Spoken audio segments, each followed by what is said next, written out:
Vous écoutez Sud Radio, il est 8h41. Il est en tout cas beaucoup plus tôt, c'est même la nuit, du côté de Washington. Comment les Américains, comment Washington et comment l'OTAN font face à l'escalade russe sur fond de guerre en Ukraine? On en parle avec notre invité Dominique Simonet. Bonjour à vous. Bonjour. Bienvenue à vous sur Sud Radio, journaliste politique, auteur de plusieurs ouvrages, notamment sur l'histoire des États-Unis. Parlons-en d'ailleurs de l'histoire des États-Unis parce que c'est la plus grave période de tension entre les États-Unis et la Russie depuis la fin de la guerre froide.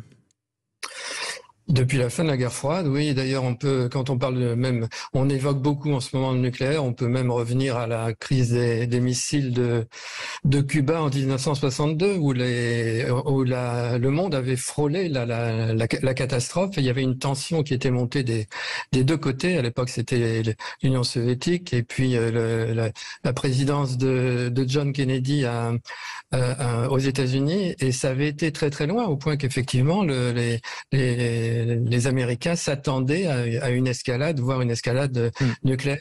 Ça avait été maîtrisé justement par à la fois une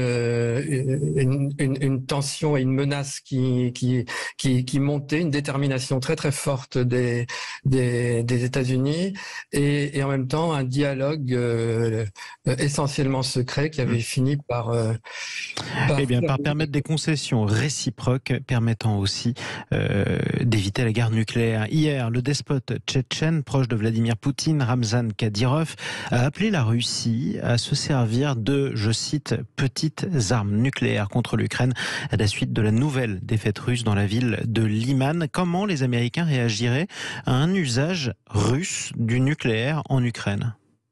Ça, c'est très difficile de le dire. Les Américains ont pour habitude, et surtout en ce moment, de ne pas annoncer précisément leur stratégie et leur scénario. Il y a beaucoup de scénarios qui sont faits, évidemment, à Washington, on s'en doute, après le discours de Vladimir Poutine, qui était extrêmement paranoïaque, très inquiétant, qui montrait une haine de l'Occident extrêmement forte, après l'annexion des 4 territoires. Et ils savent, les Américains, qu'on a affaire à un dictateur qui est pas tellement rationnel, et un dictateur qui est en train de perdre. On le voit encore aujourd'hui avec les Ukrainiens qui reprennent la ville de Liman. Donc il y a une conscience très très précise de la menace et du fait qu'on est monté d'un cran. Alors après l'évaluation est-ce que Vladimir Poutine irait jusqu'à utiliser des armes nucléaires? On parle toujours, il y a deux choses, il y a les armes tactiques. Quand on dit tactique, ça veut dire utiliser en fait une petite entre guillemets arme nucléaire sur le terrain. C'est ce que Ramzan Kadyrov a appelé l'armée russe à faire hier. Absolument. Et pour l'instant, la stratégie américaine, elle est simple. On reste à fond sur les sanctions et sur une fermeté face à la Russie. C'est-à-dire, il y a un nouveau train de sanctions qui a été déployé. C'est pas rien. Il y a à peu près 1 millier de personnes qui sont concernées, notamment la gouverneure de la Banque centrale de Russie. Il y a des oligarques, des députés de la Douma. Ça touche leur vie personnelle et celle de leur famille. Ensuite, il y a deuxième point, c'est le renforcement de la livraison d'armes. Et là, Joe Biden a annoncé qu'il allait y avoir davantage de lance-roquettes HIMARS, des radars, des blindés. Enfin, il y a tout un nouveau train. Le pont aérien continue vers l'Ukraine. La France aussi, d'ailleurs, a annoncé hier qu'elle espérait donner à l'Ukraine des canons César qui étaient au début destinés à armer le Danemark. Justement, est-ce que le soutien à l'Ukraine est toujours populaire du côté de l'opinion publique américaine ?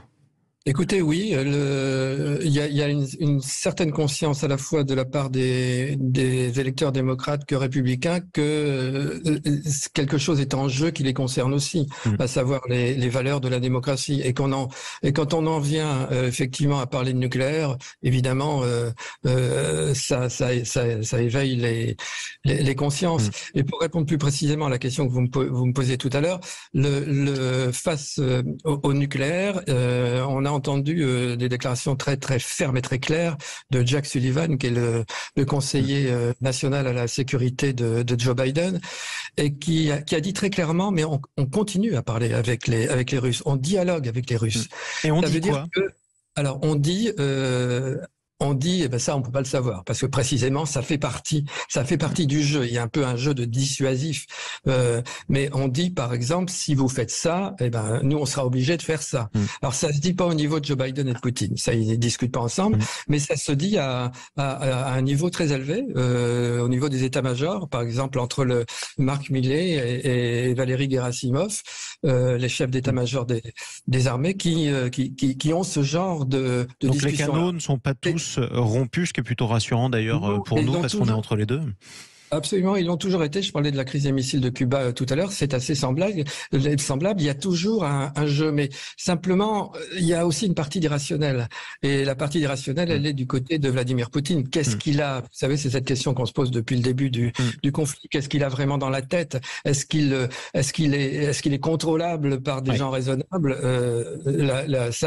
Bien malin, celui qui pourrait le dire. Dernière question, Dominique Simonet. Avant-hier, l'Ukraine a demandé son adhésion en urgence à l'OTAN. Est-ce que les États-Unis y sont favorables? C'est une attitude totalement logique de la part de Volodymyr Zelensky de demander ça, mais on le sait bien, les États-Unis savent que c'est pas possible maintenant. Il faut un grand nombre de procédures, elles peuvent être accélérées, mais simplement ils sont en tout cas favorables au fait de dire l'Ukraine fait partie de cette famille maintenant, de cette famille occidentale qui doit lutter contre une menace russe et une menace il faut bien l'appeler, d'un totalitarisme qui est assez envahissant, c'est le moins qu'on puisse dire. Mais en tout cas, pas d'adhésion à l'OTAN à court terme, dans la mesure où l'Ukraine est encore en guerre avec la Russie. Merci beaucoup, Dominique Simonet. À vous. Journaliste politique, auteur de plusieurs ouvrages, notamment sur l'histoire des États-Unis. Vous écoutez Sud Radio, il est 8h48.